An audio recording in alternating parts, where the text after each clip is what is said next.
उदालगुरि जिल्ला सिंनि बरआमज Baptist youth डिपार्टमेन्टआ 50 बोसोर आबुं जानायाव सनाथि मायथाइ फालिदों।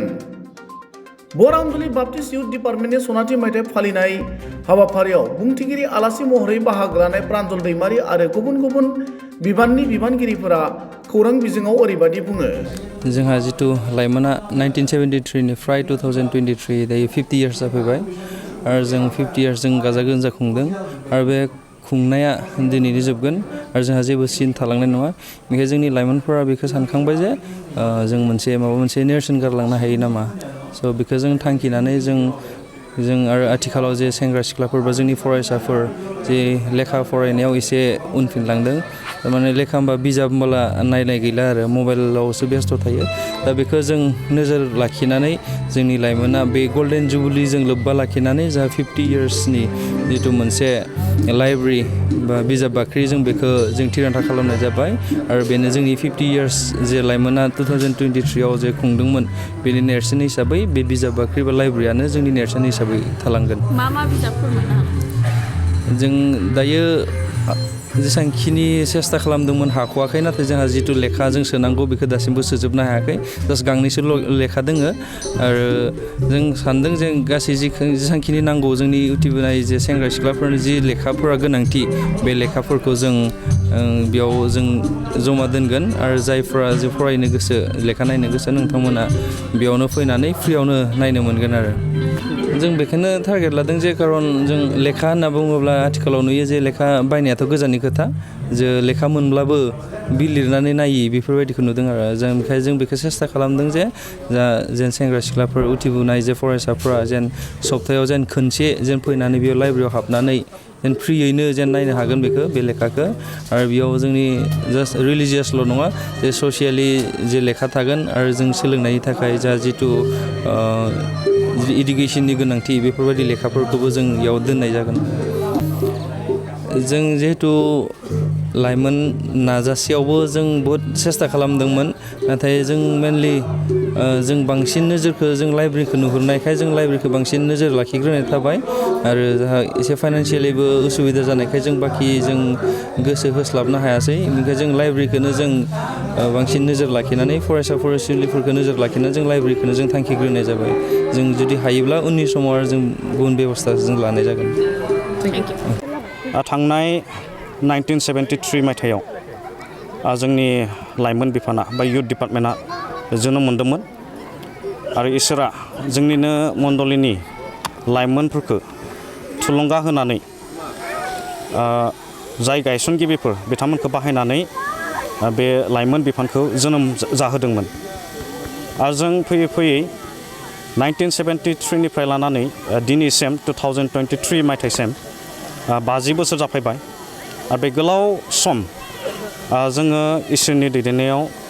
इसोरनि आशीर्बादनि गेजेरजों जों मोनसे मोजां थासारिखौ जों मोनबोनो हाबाय आरो लोगोसे बे गोलाव सम जों जिहेतु इसोरनि दैदेननाय मोनबोबाय आरो बे मोनसे गेदेर जोंनि थाखाय गल्डेन अपरचुनिटिखौ जोङो गाजा गोमजायै जोङो इसोरनि मुङै जों सेलेब्रेट खालामनो मोन्दों। बेनि थाखाय जों इसोरखौबो हामबाय होनदों। आं खावलायनो सानो जोंनि हारनि सुबुंफ्रा मोनसे मोजां प्लेटफर्माव फैनो नांसिगोन। जों जेब्लायबो जों नुनो मोन्दों मोनसे गाज्रि प्लेटफर्माव जों थांगासिनो,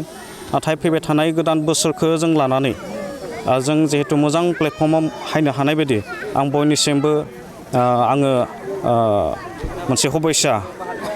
आं जासिनाय थाबाय। जोङो जिसु ख्रिस्ट'खौ जों एग्जाम्पोल हिसाबै जों लानांगोन। जिसु ख्रिस्ट'आ बे बुहुमाव फैबाय, जोंनि गेजेराव जोनोम लाफैबाय आरो बेनि गेजेरजों जों बासायजानायखौ मोननो हाबाय। जिसु ख्रिस्ट'आ सासे गोथार बियो सासे इसोरमोन आरो मानसि महरै बियो जोंनि गेजेराव जोनोम जाफैबाय। दा जों जिसु ख्रिस्ट' बायदिनो जों जानो सोलोंनांगोन। बेनि गोसोआ खोब गुरैमोन, गोरलैमोन आरो बियो गासैखौबो निमाहा होनो हाग्रा सासे बेक्तिमोन। बिनि थाखाय आं खावलायदों गासैबो जोंनि हारिनि सुबुंफोरखौ गावजों गाव निमाहा होलायनांगौ, गावजों गाव अनज्लायनानै थानो नांगौ, गावजों गाव गोरोबनानै जों खौसेयै जों थानो नांगौ अब्लासो जोङो जोंनि गेजेराव जोङो जौगानायखौ जों मोनबोगोन आरो जोंनि लाइमोनफोरखौ जोंनि फिउचार जेनेरेसनफोरखौ जों मोजां मोनसे परिबेसाव जों लाबोनो हागोन आरो बिथांमोनखौ जोङो मोजां मोनसे गियान जों होनो हागोन जोंनि गारजेनफ्रा सांग्रां जानो नांगोन खारन गिबि फोरोंगिरियानो जोंनि गारजेन आरो बिनि उनाव थायो जोंनि मण्डलिनि रायजोनि दैदेनगिरिफोर समाजनि दैदेनगिरिफोर जों गासैबो जों सांग्रां जानो नांगोन अब्लासो जोङो जोंनि लाइमोनफोरखौ मोनसे मोजां प्लेटफर्माव जों लाबोनो हागोन दिनै जोलुर सिख्लाफ्रा माने इसोरखौ फोथायनो माने गोब्राब माबा जाबाय खोब इच्छुक जाबाय आरो बेनि जाहोनावनो दायो सिख्लाफ्रा फरायनाय फारसेबो बहुद दावगानो हाबाय आरो मावनाय दांनायफ्रावबो माने खोब बिमा बिफाखौ सहाय खालामग्रा बिदि माने बुजिनो गोरों जाबोनायखाय दायो माने गामियानो बहुद जौगाखानायमोन फैदों आरो बिदिनो गावनि लाइफआव गसंथानो हानो थाखाय माने जोङो बिसोरखौ जों देहा परामर्खौ माने जों होबाय थायो आरो सम सम जेब्ला 1973 जाफैयो बे समाव जोङो एसे जल' जाफुदोंमोन सेंग्रा जाफुदोंमोन आरो जोंनि गामियाव लेखा गोरों गैथारामोन जों एसे एनै रोंनायखौनो गोबां गोरों सानोमोन बोराय बुरैफ्रा जेबो रोङि इलिटारेट गोनजाखाय दा जोंफोर बे समाव साननो रोंबाय जोंनि गामि गांखनाव थानाय उन्दै उन्दै गथ'फ्रा माने आत्मिक जिउ खुंनायाव रोङि जालांजोबसिगौमोन आरो देवबारेब्लाबो गिर्जायाव थांनो रोङामोन दाउ होलाबायोमोन दा बेफोरखौ जोङो एसे बुथुमबाय सावरायबाय जों बिसोरनि जिउआ नस्थ' जासिगोन आरो मा होनो बिसोरो शिक्षा दीक्षा लानानैबो माने जाम्बानो जाना थाबाय थासिगोन बे गोसो सानखांनानै जों बे इउथ डिपार्टमेन्ट दायो इउथ डिपार्टमेन्ट होनना बुङो जों आगोलावबा ख्रिस्टि उर्दु कमिटि होननानै बुङोमोन बेखौ जों दानाय जादोंमोन आरो दा बेनि फिथाइखौ जों दा नुनो मोन्दों जों 50 बोसोर जाफैबाय आरो जोंनि बयगाबो 50 बोसोर बारबाय दा बिनिखाय जि फिथाइखौ नुबाय जथेस्थ' शिक्षा दीक्षाबो इडुकेटेड जाबाय गोरों गोरा जाबाय MA BA पास खालामनो हाबाय आरो हारि हिसाबै गसंनानै थानो माने सांग्रांथि जानो हाबाय आरो आं बेखौनो बुंबाय आरो बरआमज बाप्टिस्ट गिर्जानि सिङाव थानाय जि इउथ डिपार्टमेन्ट बिथांमोना फैयै फैयै बे बोसोरावहाय 50 बोसोर जाफैबाय आरो बिनिनो रंजानायजों लोगोसे बिथांमोना बे प्रग्रामखौ खालामदों आरो बे प्रग्रामनि गेजेरजों बिथांमोना गामियाव थानाय साफ्रोम सेंग्रा सिख्लाफोर बे सेंग्रा सिख्लाफोरनो लागै गोनांथार मोनसे आयदानि सायाव दिनैनि जि इउथफोर आरो बिसोरनि जि चेलेन्जेस बे चेलेन्जेसनि सायाव खोथा बुंनो थाखाय बुंदोंमोन आरो खोब गोरोबनाय मोनसे आयदा खारन दिनै जोंनि सेंग्रा सिख्लाफ्रा गोबांथार चेलेन्जेसफोरजों मोगा मोगि जानो गोनां जादों आरो मोगा मोगि जानाय समावहाय बिथांमोना सौसिख'नो हायियाव बे चेलेन्जेसफोरजों गोबाङा गोसो जादों बेनिखायनो बे आयदानि सायाव खोथा बुंनो बे जुबिलिनि समावहाय बिथांमोना आंनो बे आयदाखौ होनानै बे बिबानखौ होनायनि थाखाय आं थारैनो रंजानाय मोन्दों आरो बेवहाय गोबांथार सेंग्रा सिख्लाफोर दंमोन जायफोरनो बे गोनां बाथ्राफोरखौ बुंनो बे खाबुखौ मोनबाय जोंहा जायफोरा गोरोंफोर जोंनि सुबुं सम्पद हिसाबै जायफोरा गोरोंफोर जोंनि समाजनि मेलेमजिबिफोर रोंनायफोर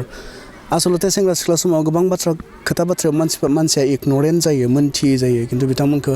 सेमिनार्सफोर बा बेबायदि गुबुन गुबुन सोलोंमेलफोरनि गेजेरजों अवेर खालामनाया मोजां सांग्रांथि होनाया मोजां